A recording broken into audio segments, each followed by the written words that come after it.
The usual justification for Britain declaring war on Germany in September 1939 is that if they did not, Hitler would just keep continuously invading countries in his quest for world domination. It is said that it was best to stop him now, before he grew too powerful. For the most part, in the average person's mind, this excuse is eaten up and accepted without question. You would think that most historians may perhaps have a more advanced take, but they really don't. Most will openly admit to the ethnic issues on the Polish border, and how Hitler wanted these Germans back in the Reich. Some will even admit to their mistreatment and murder, but they will still suggest that Hitler had some vague aims to conquer the world, or at least Europe. The reality is that this isn't how wars work. Wars usually begin for a very specific reason, but to dumb things down for the general public, we display our enemies as barbarians, bent on world conquest, and ourselves as the heroic saviours for stepping in. Even in our modern day, people genuinely believe that Vladimir Putin is ready at any moment to give the order to invade Eastern Europe, and that his goals are to restore the borders of the Russian Empire. To think this way about an army that can barely defeat Ukraine is insanity. The same is true of Nazi Germany. Hitler simply did not have the army to conquer the world, and he didn't even want to in the first place. No figure in history has talked more of their plans than Adolf Hitler, and we know exactly what he wanted when it comes to friends, enemies, and war. Even as far back as the early 1920s, he talks extremely openly, and there is no reason to doubt what he said, considering how much he stuck to it later. If anyone is renowned for saying perhaps too much controversial information, it's Adolf Hitler. Hitler's foreign policy views that mostly stuck with him for the rest of his life were developed during his time in prison in 1924. He would write them down in his cell with Rudolf Hess, and they were published in perhaps the most famous book of the 20th century, Mein Kampf. Although Hitler wrote later on that he would never have published the book had he known that he would one day become Chancellor, at the end of the day, he still wrote the words, and his actions reflected in a lot of cases what was written. In fact, this book is almost the entire basis for the Lebensraum concept, which is so often used against Hitler. If we are going to accept Lebensraum as fact, then we must also accept the other foreign policy parts of Mein Kampf and the surrounding time period. First, the most important point, which shatters a lot of the narrative about Hitler. Hitler explicitly stated that anything to the west of Germany was completely written off. After the Treaty of Versailles, Germany lost land in the west to Belgium, Denmark, and France, and if you include Austria, then they also lost ethnically German land to Italy. Hitler chose to publicly state that this land was gone, and that especially a war of revenge against France over Alsace-Lorraine should not even be thought about. Hitler even allowed Mussolini to hold on to the Austrian land of South Tyrol, despite the fact that Mussolini was Italianizing the area.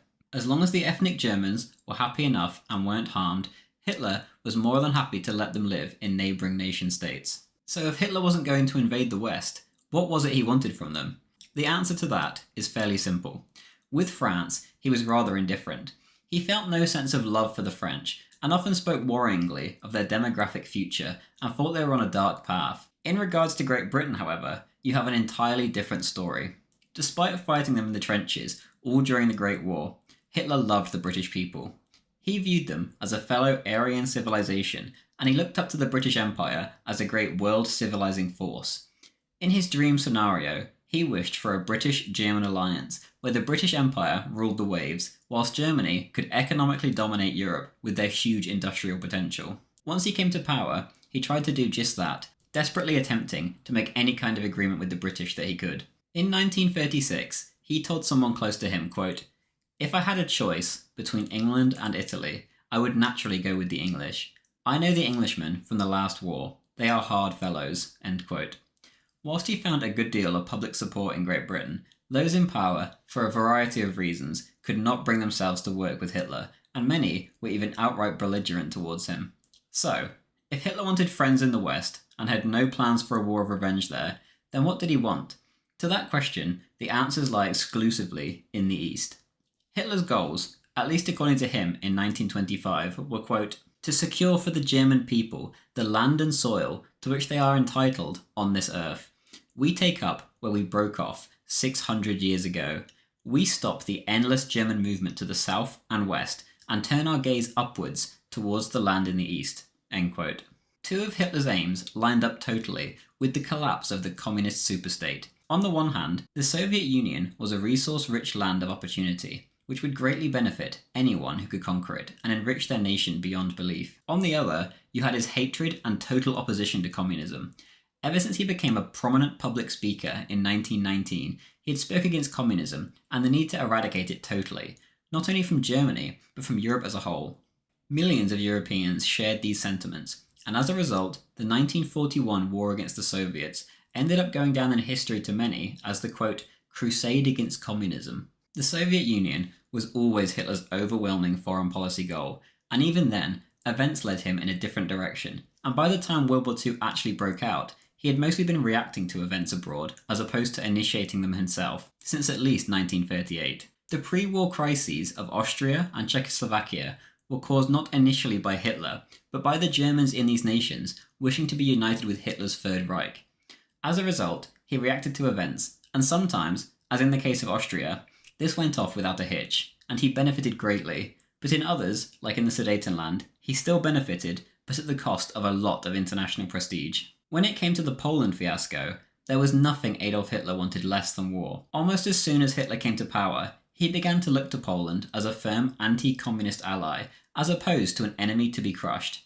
Unfortunately for Hitler, however, Poland chose a path of antagonism, and they looked to the Western allies for support instead.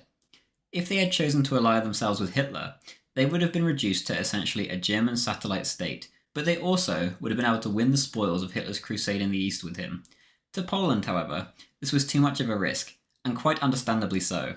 As time passed, the ethnic tensions on the German-Polish border became unbearable, and once the English involved themselves, negotiations stopped dead, and war became inevitable. If Hitler is a warmonger who planned to conquer the world because he invaded his neighbour over atrocities being committed for months on the border, then the Soviet Union also wanted to conquer the world by annexing the Baltic states. Britain wanted to conquer the world because they invaded sovereign Iran and Iraq, and Italy wanted to conquer the world because they invaded Greece. The logic simply does not exist, as of these 5 examples, the German invasion of Poland has the most valid casus belli by far, due to the hundreds of thousands of ethnic Germans living within Poland's borders. You can criticise Adolf Hitler's actions in World War II endlessly, and that's completely okay, but we do not need to twist facts about how the war started and label the man a world conqueror to do so.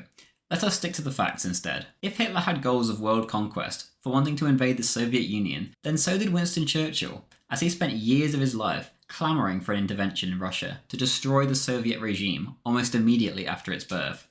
Such labels are ridiculous, as no man in the 20th century had plans to conquer the earth. The fact that this myth emanates from the very nation that controlled 1/4 of the world's landmass at the time is even more laughable. Wars are riddled with propaganda, and that's normal, but what isn't normal is us believing such things over 80 years later. The simple truth is that Hitler had very specific aims in the East for the Soviet Union, and that if necessary, he was also prepared to take action in other areas where there were German minorities living, depending on how they were treated. As the war progressed, goals and objectives changed, but this isn't how we judge people on their aims. Hitler reintegrated the ethnically German area of Alsace-Lorraine after France had fallen, but France had declared war on Germany, not the other way around. So does this make Hitler a warmonger? Is Hitler a warmonger for invading Norway and by extension Denmark when the British, not Hitler, opened up the Scandinavian front? To me, this is insane, and so is the title of world conqueror or warmonger. If Hitler is a warmonger seeking to conquer the world for these actions, then Stalin, who seized all of Eastern Europe in a war that he did not start, is the biggest of them all.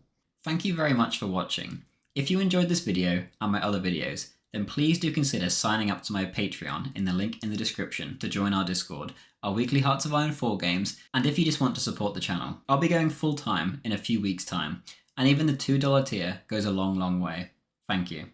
Thank you to Lobster2U, Darway Lololol, Sigmar, Emperor Titus, Luke David Murphy, Chechen Natsok, Anton Berglund, Levi E, Lanza, Friendly Brian, Mr. Malabar, Bushak, Firefly Enterprise, Henry Unruh, Evan Brightfield, Chef Jeff, Ethan Winstanley, Wunderwaffe, Mr. Bloom, Gav D, John Higgins, JD, and Green Rebel, as well as Inflection Point from Subscribe Star.